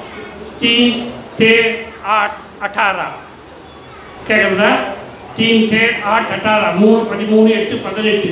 இது காரில் கூட வாங்க மாட்டா. அந்த நம்பர் இருந்தால் கூட அதை அப்படி தள்ளி ஒதுக்கி வச்சுக்குவோம். அந்த 3 எப்படி விவரிக்கிறார் பெரியவா பாருங்க. அந்த 3 சடையை வச்சுட்டு அதுக்கு வியாக்கியானம், அதாவது திரிஜலம், திரிநேத்திரம், முக்கன், சிவபெருமானுக்கு தபண இந்து அக்னி நயனஹா அப்படின்னு சொல்கிறோம் இல்லையா. 3 கண்ணு, முத்தமிழ், மூவேந்த, மூவுலகம், மூநாடி, மும்மலம், எல்லாமே 3 இந்த இது வந்து நதியிலே 3 பிரசித்தம். 4 வேதம், சதுர்வேதம் இருந்தால் கூட பிரசித்தமானது திரை வேதாங்கிறா பெரியவா. சாம வேதம் அது ஒரு உபக்கல. இந்த மாதிரி இந்த 3 எடுத்து அப்படி பேசியிருக்கான். இப்போ ஒரு புத்தகம் தெய்வத்தின் குரல், அந்த புத்தகத்தை பற்றி நிறைய பேர் புத்தகத்தை வச்சு இது பண்ணிட்டு இருக்கா. அதில் நான் எனக்கு தெரிஞ்சதை சிற்றறிவுக்கு எத்தனை வாரி ஏதோ 1, 2 சொல்கிறேன். ஒரு புத்தக விழா, நூல் வெளியீட்டு விழா அந்த புஸ்தகம் வெளியிடும் போது இதில் இருக்கிறது ரெண்டுமே நூல் தானே, ரெண்டுமே நூல் தெரியறதா? ஒரு கைது ஒன்று புஸ்தகம். இது தெய்வத்தின் குரல்னு அனுமானிச்சுங்க. ஏன்னா அது தூக்கிட்டு வர முடியல, அதனால இதை கொண்டு வந்தேன். இதுவும் அதனுடைய ஒரு பார்ட் அண்ட் பார்சல் தான். ஒரு புஸ்தக விழாவில் அந்த புஸ்தகத்தை கையில் எடுத்துட்டா தன் தோல் மேலே போட்டிருந்த அந்த வஸ்திரத்துலேருந்து ஒரு நூலை பிரித்தார். அந்த ரெண்டத்தையும் இப்படி காமிக்கிறார். நூல் வெளியீட்டு விழா அந்த புஸ்தகம். அந்த புஸ்தகம் பேர் சொல்கிறேன். அந்த சொல்லிட்டு சொல்கிறார், நான் பல வருஷங்களுக்கு முன்னால் ஒரு முருகனுக்கு கோயில் கட்டணும்னு ஏற்பாடு பண்ணியிருந்தேன். அப்போது முதல்ல டிம்பர் எத்தனையோ 1000க்கு வாங்கினேன். அந்த தச்சன் வந்து ஒரு நூலை எடுத்து இந்த சாப்பீஸ் மாதிரி ஒரு இதில் தேய்ச்சி அது மேலே ஒரு பட்டுன்னு ஒரு கோடு போட்டான். அதுக்கப்புறம் அறத்தை வச்சு அதை அறுத்தான். அதை கோணலை நேராக்கினான். நம்ம புத்தி கோணலை நேராக்கிறது நூல். அது சொல்கிறாரு, மரத்தின் கோணலை அறுப்பது நூல், மனத்தின் கோணலை அறுப்பது நூல். அது தெய்வத்தின் குரல். இதில் சந்தேகமே கிடையாது. இப்போ அந்த தெய்வத்தின் குரல் 7 வால்யூம்ஸ். அதுக்கும் ஒரு விசேஷம் இருக்குது. 8வது கூட வந்திருக்கலாம், இல்லை 6வதோட நின்று இருக்கலாம். அது எழுத முடியல. ஏன்னா அந்த சங்கல்பம் அந்த மாதிரி. அவரே பெரியவாரே அதை அங்கீகாரம் பண்ணியிருக்கான். வானதி சீனிவாசன் வரும்போது தலைமையில் 5 வச்சு வந்துடுச்சான்னு கேட்பார். 5வது வால்யூம் அந்த மாதிரி அதை தன் உச்சந்தலையில் வச்சு கொண்டாடியிருக்கான் அந்த புத்தகத்தை. அதை வந்து இப்போ அருள்வரைன்னு சொல்லலாம், பெரியவா பேச்சுன்னு சொல்லலாம், எதை வேணால் டைட்டில் கொடுக்கலாம். இப்போ என்னென்னவோ டைட்டில் கொடுக்குறான். அது தெய்வத்தின் குரலுங்கிறத ஆமோதிச்சிருக்கான். அப்போ அது தெய்வத்தின் குரல் தானே. அது இப்போ நான் தான் அந்த காலத்தில் படிக்கும்போது அது பெரியவா அப்படியே பேசுகிற மாதிரி இருக்கும். நீங்கள்லாம் படித்து அனுபவிக்கணும் அந்த புத்தகத்தை. அது 7 வால்யூம். ஏன்னா சப்த ரிஷி, சப்த பதிவிரதா ஸ்திரீகள், மோட்சபுரி 7, சப்த பதி, சப்த ஸ்வரங்கள், அப்புறம் 7 கடல் சீமை, 7 கடல் எல்லாமே இந்த 7ல் இருக்குது. 8வதா வேண்டான்னு சொல்லிட்டு தான் கணபதி அண்ணாவே ஒரு தடவை சொல்லியிருக்கா. இந்த பேய் வந்து இந்த பேனாவை பிடிங்கிட்டு போயிடுச்சு, இனிமேல் எழுத மாட்டேன்ட்டா. ஸோ அந்த 7ஓட நின்று போச்சு. அதுவும் ஒரு ஆஸ்பிஷியஸ் நம்பர் தானே 7. இப்போ குருங்கிறது யாருங்கிறது இந்த பெரியவாளை விஷயம் நம்ம தீர்மானம் பண்ணிடலாம். அதாவது தந்தை தாய் ஆவானும், சார்கடி இங்காவானும், அந்தமிலா இன்பம் நமக்காவானும், எந்த நோயில் தானாகுவானும், அது போனாகுவானும் குரு. மாதா பிதா குரு தெய்வங்கள் எல்லாம் எனக்கு நீதான் முருகன் சொல்கிறோம் இல்லையா. அந்த எல்லா விதமான இதையும் பெரிவா பண்ணி காமிச்சிருக்கா. அந்த குரு அவர் என்ன நமக்கு செய்வார் அதையே எழுதி வச்சுட்டு போயிருக்கா. தன்னை அறிந்திடும் தத்துவ ஞானிகள் முன்னை வினையின் முடிச்சை அழிப்பர், பின்னை வினையை பிசைந்து களைவர். எப்படி சென்னியில் வைத்த சிவன் அருளாலே அது செஞ்சிருக்காரா இல்லையா. இந்த வினைங்கிறது கர்மான்னு சொல்கிறோம். நம்ம மூட்டை 3 மூட்டை கொண்டு வந்திருக்கோம். அந்த ஏற்கனவே போன ஜென்மத்துக்கு செஞ்சது, இப்போ செய்கிறது, மேலும் செய்யக்கூடியதுன்னு சொல்லுவார் மகான்கள்லாம். அந்த மாதிரி அந்த எல்லாத்தையும் அவள் கலைஞ்சிருக்கா. அது நிறைய இப்போது எல்லாரும் அவள் அனுபவத்தில் நீங்கள் பார்த்து தெரிஞ்சுக்கலாம். அதை நான் விரிவஞ்சி இதோடு அதை நிறுத்திக்கிறேன். நாம் என்ன செய்யணும் அதையும் திருமூலர் சொல்லியிருக்கார். தெளிவு குருவின் திருமேனி காண்டல். கண்டோம் கண்ணுக்கு இனியன கண்டோம், கொல்லமாலா இன்பம் அவன். எப்படி கொல்ல குறைவிலனவன் பார்த்தோமே இல்லையா. நிறைய பேர் அந்த ஃபோட்டோலே ஒரு ஃபோட்டோவில் இருக்கிற மாதிரி ஃபோட்டோன்னு சொல்லக்கூடாது, இன்னொன்று பெரியவாக இருக்க மாட்டான். சகசிர சீஷா புருஷான்னு சொல்லுவாள். சதா நமனமாம் காம்ச தர்ஷனாய நமோ நமஹா. புன்னெறி எதிரில் போக்கினை விளக்கி மேலாம் நன்னெறி ஒழுகச் செய்து நவையூறு காட்சி நல்கி என்னையும் அடியனாக்கி இருவினை நீக்கி ஆண்ட பன்னிரு தடந்தோல் வள்ளல் பாத பங்கயங்கள் போற்றி அப்படின்னு சொல்கிறோம் இல்லையா. அந்த மாதிரி வெவ்வேறு விதமாக இருப்பாள். இன்றைக்கி இந்த மாதிரி இருக்காளேன்னு பார்த்தா இன்னொன்று. அதனால தான் அந்த படங்கள்லாம் பார்த்தாக்கா நம்ம கொண்டு வந்து வீட்டில் வச்சுக்கணும்னு ஒரு உந்துதல் வரும் நமக்கு. அதை நம்ம பெருமையை கண்டோம். அடுத்தது பெருகு குருவின் திருவார்த்தை கேட்டல். அதான் தெய்வத்தின் குரல். சொன்னேன் இல்லையா, அவள் பேசினதை காதில் போட்டுக்கணும், அவள் சொன்னதை 1-2 ஃபாலோ பண்ணணும். அந்த மாதிரி அதை படித்து திருத்தினவங்க எத்தனையோ பேர். அதில் உதாரணத்துக்கு சொல்லணும்னா அநாத பிரேத கைங்கரியம் ஸ்ரீதர் சார் எத்தனை இது அநாத படங்களை தகனம் செஞ்சு அதை வருஷம் முடிஞ்சதுக்கு காசியில் போய் அதுக்கு உண்டான காரியங்களும் செஞ்சுருக்கார். எப்பேற்பட்ட விஷயம். ஒரு பணத்தை அநாத பண சம்ஸ்காரம் அஸ்வமேத புண்ணியம் லபியத்தைன்னு சொல்லியிருக்கு. தெலுங்கு குருவின் திருநாமம் செப்பல் 3ஆவதாக சொல்கிறார். அவருடைய திருநாமம் ஏகப்பட்ட அஷ்டோத்திரங்கள் என்னென்னமோ எல்லாம் வந்திருக்கு. எதையாவது ஒன்றை கெட்டியமாக பிடிச்சிக்கணும். எனக்கு சிற்றறிவுக்கு ஒன்று தோன்றியது, அதை உங்களிடம் சொல்கிறதுக்கு விருப்பப்படுறேன். அதாவது நம்ம இப்போ சொல்கிறோம் இல்லையா, தேவகியை மறந்துட்டோம், ஆரியாம்பாலை மகேஷ் மறக்கலை, நம்மளும் மறக்கக்கூடாது. அந்த மாதிரி தாயாரை மறக்கக்கூடாது, முதல் தெய்வம் அவங்க தானே. அதனால் ஸ்ரீ சுப்பிரமணியாய சுவாமிநாத சந்திரசேகர நமஸ்தே நமஸ்தே நமஸ்தே நமஸ்தே 4 தரம் பெரியவாரை நமஸ்காரம் பண்ணணும்னு ஒரு இது இருக்குது, வழிமுறை இருக்குது. இப்போ ஸ்ரீங்கிறது ஸ்ரேயத்தே இது ஸ்ரீஹீம்பா மகாலட்சுமி வச்சஸ்தலத்தில் ஸ்ரீனிவாசன் இருக்கிறதால ஸ்ரீ. அவள் தாயார் வந்துட்டாளா, சுப்பிரமணியம் பூர்வாசிரம தகப்பனா, இந்த மணி வயிறு மகாலட்சுமியோடது. சுவாமிநாதன் பூர்வாசிர திருநாமம், சந்திரசேகர சரஸ்வதி இந்த ஆசிரமத்தினுடைய பட்டம் 68வது பட்டத்தில் மூர்தாபிஷிக்தராக எழுந்தறிய நம் பெரியவாருடைய திருநாமம். இந்த 4 பேருக்கும் நம்ம 4 நமஸ்காரத்தை எளிதாக சொல்லி பலன் அடையலாம். தெலுங்கு குருவின் திரு குரு சிந்தித்தல் தானே. இப்போ எவ்வளோ வீட்டில் எல்லாரும் படம் பூஜை மார்பிள் ஸ்டாச்சூஸு விக்கிரகங்கள் ஆராதனை எல்லாமே செய்யணும் இல்லையா, உலகம் பூரா செய்கிறாங்க இல்லையா. அந்த அனுஷம் என்ன பாக்கியம் பண்ணுது, இவர் அனுஷத்தில் பிறக்கிறதுக்கு என்ன தபம் செய்தனே யசோதைன்னு கேட்குறோம். என்ன தபம் செய்து இந்த அனுஷம் யார் கண்டா நமக்கு தெரியாது. அவள் அந்த லோகத்தில் சஞ்சாரம் செஞ்சதே இந்த சரீரத்தோடு நாம் செய்த பாக்கியம்தான். அவள் போகாத ஊரே கிடையாது, குக்கிராமெல்லாம் போயிருந்துருக்கா. சாப்பாடு பசி எதுவுமே கிடையாது. அம்மாட்ட ஒரு தடவை சொல்கிறா, 2 விஷயத்த சொன்னா ஒரு தடவை அம்மாட்ட. அதாவது நான் பிறந்ததை எப்பப்போலாம் கொண்டாடுறேன் என் ஜெயந்தியை. நான் பிறந்தது வைகாச அனுஷம், ஜெய வருஷம் வைகாசி அனுஷமதில் அவதரி தாயினி எவ்வளவு கூட பாடியிருக்கான். அதோடு இல்லை, இன்னொன்றையும் சூக்ஷ்மமாக சொன்னான் ஒரு தரம்.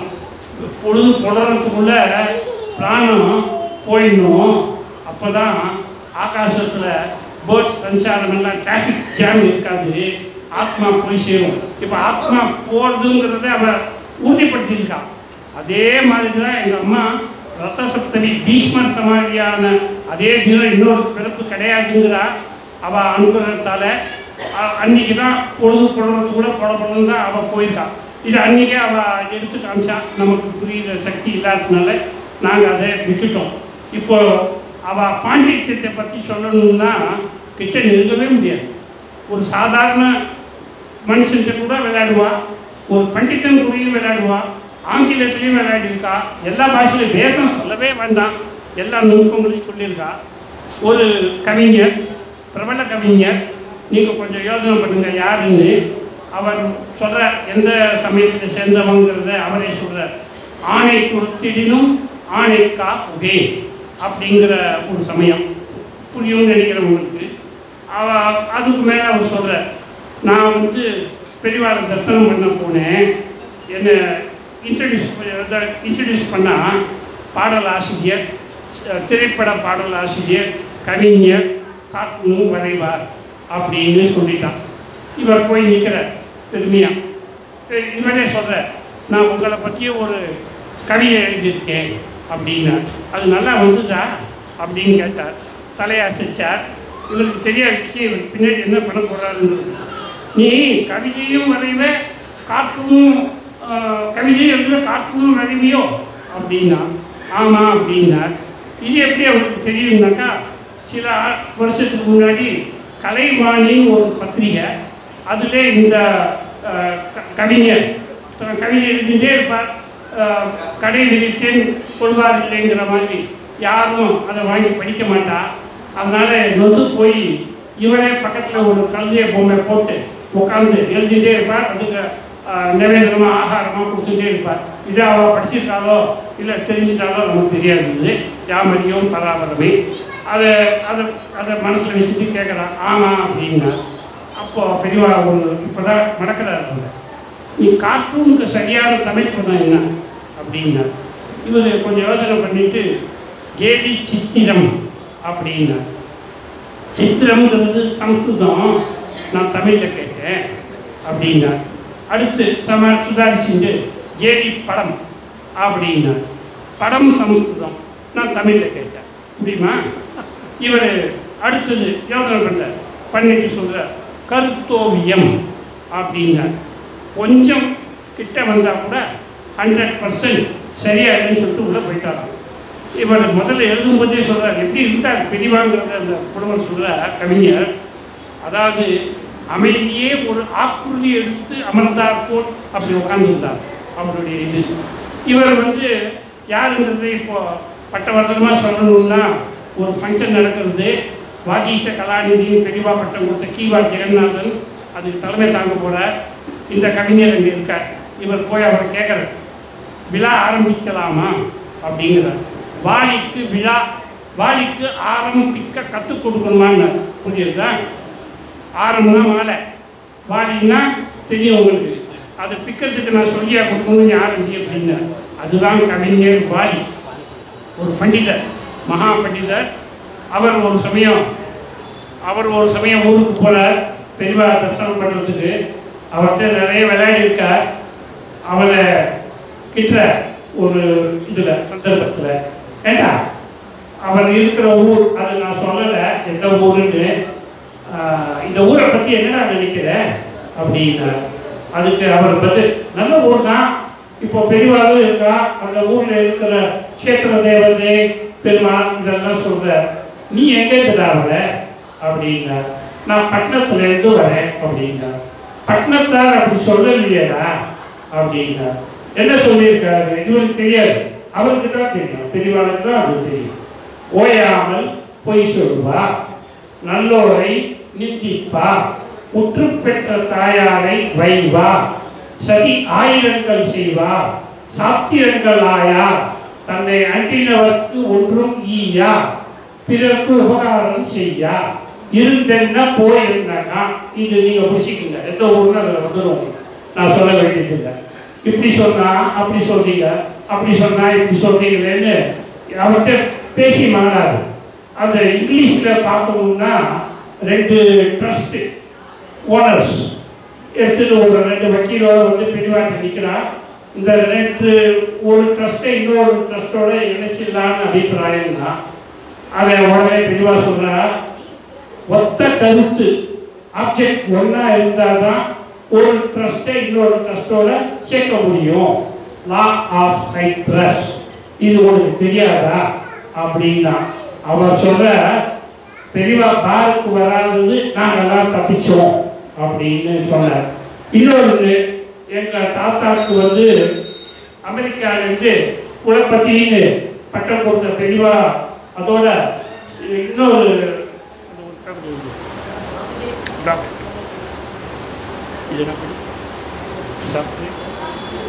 doctorate of cultural doctorate in philosophy of education.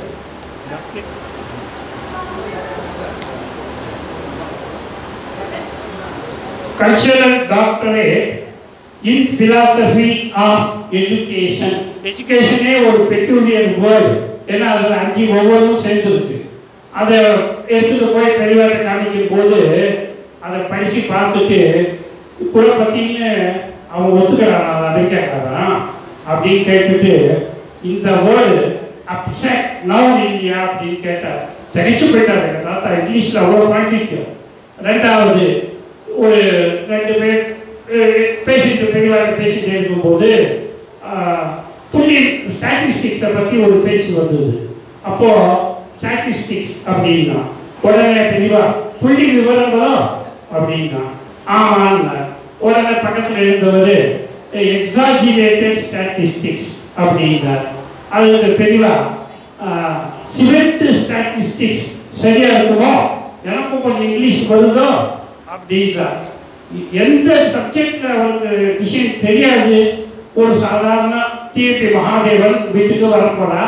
பெரியவா காலையில் தெருமுனைக்கு வந்தாச்சு. அப்போ அந்த சவுத்தில் ஒருத்தன் யாரோ எழுதிருக்கான், இவன் எழுதிருக்கான் என்னன்னா கடவுள் இல்லை, அடுத்தலை மதம் ஒழிக அப்படின்னு எழுதியிருக்கான். அப்போ எல்லா மகாதேவன்கிட்ட போய் சொன்னாங்க, டிபி மகாதேவன் ஒரு பெரிய பிலாசபர். அப்போ அவர்கிட்ட போய் சொல்றாங்க, இது மாதிரி எழுதியிருக்கேன், இப்போ எப்படி அதை வைப் ஆஃப் பண்ண முடியும்? பெரியவா வந்துட்டாங்க முறையில, நீங்கள் எல்லாருமா அந்த மறைச்சி வேஷ்டியை கட்டி கீழே இறக்கி வச்சுட்டு மறைச்சி நின்றுடுங்க. அவள் போன பிறகு மறுபடியும் அதே மாதிரி பண்ணுங்க, நம்ம அப்புறமா அதை இரேஸ் பண்ணிக்கலாம் அப்படின்ட்டா. அப்போ அதே மாதிரி நின்னான். இவன் விடுவாரா? நேராக வந்த உடனே அந்த ஓட்ட வண்டி கொஞ்சம் திருந்த கேப் வழியா அந்த கண் தீட்சை இருக்கு பாருங்க. ஒரு சமயம் சொல்றா, நான் இன்னைக்கு இருந்தேன், எனக்கு இந்த கண்ணு இங்க இருக்கிறவாலாம் தெரியல, அந்த பக்கம் இருக்கிறவாலாம் தெரியல அப்படிங்கிறான். இவருக்கு கண்ணு தெரியாது. எத்தனை பேருக்கு கண் தீட்சை பார்வை கொடுத்துருக்க. ஒரு பெற்றம் ஏழு வந்தானேன்னு ஒரு சுந்தரமூர்த்தி சுவாமிகள் பாட்டை பாட சொல்லி கண் கொடுத்துருக்கான். ஒரு பையனை 14 வாரம் கூட்டிட்டு வான்னு சொல்லி தீர்த்தத்தை கண்ணில் விட்டு விஷனை கொடுத்துருக்கான். இன்னைக்கு சக்கர நேரத்தில் அவ்வளோ பேருக்கு விஷன் கொடுக்கறதுன்னா இந்த மகானுபாவர் தானே, அவருக்கு அது தெரியாது. அதை படிச்சுட்டு எல்லாரும் இவெல்லாம் தப்பாக சொல்ல போறா எழுதியிருக்காங்க. அதையும் எப்படி அந்த பார்வை பாருங்க, அவருடைய சம நோக்கு, அந்த திருஷ்டி, ஞானம், அறிவு, அதை சொல்ற சரியா தானே எழுதியிருக்கான் அப்படிங்கிறான்.